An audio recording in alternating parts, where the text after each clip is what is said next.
Are the levels stable? Yes, activation is underway. Master switch engaged. Charging commencing.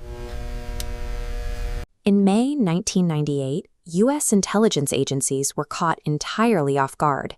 India had just announced the successful detonation of multiple nuclear weapons, and the world's most sophisticated surveillance networks had missed every single sign of preparation.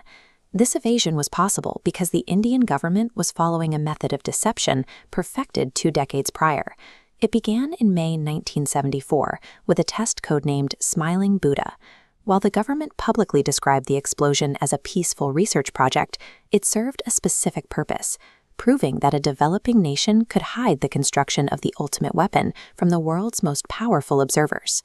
By the 1960s, the major global powers who already possessed nuclear weapons were moving toward treaties designed to lock the exclusive nuclear club permanently.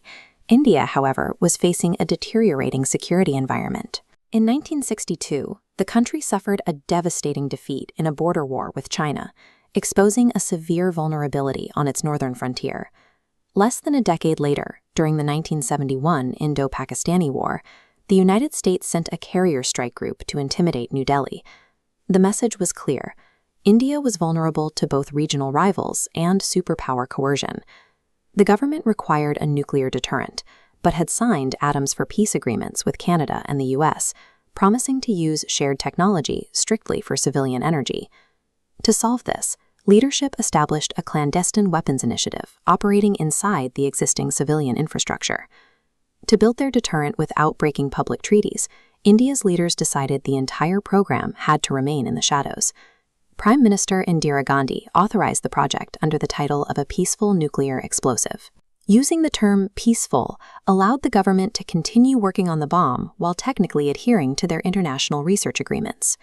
She chose physicist Raja Ramana to lead the operation, tasking him with maintaining total secrecy while achieving a successful detonation. Ramana compartmentalized the project to an extreme degree. He recruited a core team of just 75 scientists at the Bhabha Atomic Research Center, ensuring that only a handful of people understood the project's true objective. These scientists maintained their day jobs in civilian research to avoid raising suspicion from foreign intelligence. They only worked on the weapons program in the off hours, masking the massive engineering effort as routine academic work. By restricting the project to such a small group, Ramana significantly reduced the risk of an accidental leak or internal betrayal. The team sourced their weapons-grade plutonium from the Cyrus Research Reactor. Built with Canadian hardware and American heavy water, it carried strict non-military stipulations. While monitors watched, the team quietly siphoned and reprocessed the plutonium, hiding it within civilian output.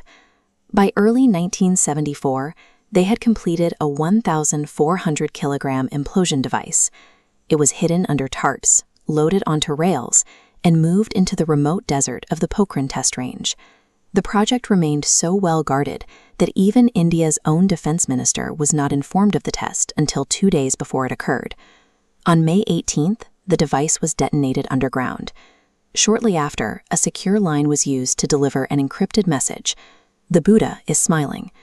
The successful test proved that a nation could weaponize foreign assistance and build a nuclear deterrent without its donors ever realizing their technology had been diverted. The international response was severe. Canada and the United States immediately halted nuclear aid, accusing India of violating the spirit of their technological agreements. To prevent this from happening again, the global community formed the Nuclear Suppliers Group, an organization tasked with strictly controlling the export of nuclear materials to non-weapon states. However, the tactics established in the 1970s became a permanent part of India's strategic culture. In 1998, scientists like APJ Abdul Kalam used these same methods of compartmentalization and deception to prepare for Operation Shakti. To bypass modern U.S. spy satellites, scientists worked in military uniforms to blend in with the local army garrison, and only conducted site preparations during the blind spots in the satellite's orbital paths. Following the 1998 tests, India formally declared its status as a nuclear weapon state, supported by a fleet of advanced missile systems. The 1974 detonation demonstrated that a nation could successfully repurpose civilian technology and bypass global surveillance, forcing the international community to acknowledge a weapon they never saw coming.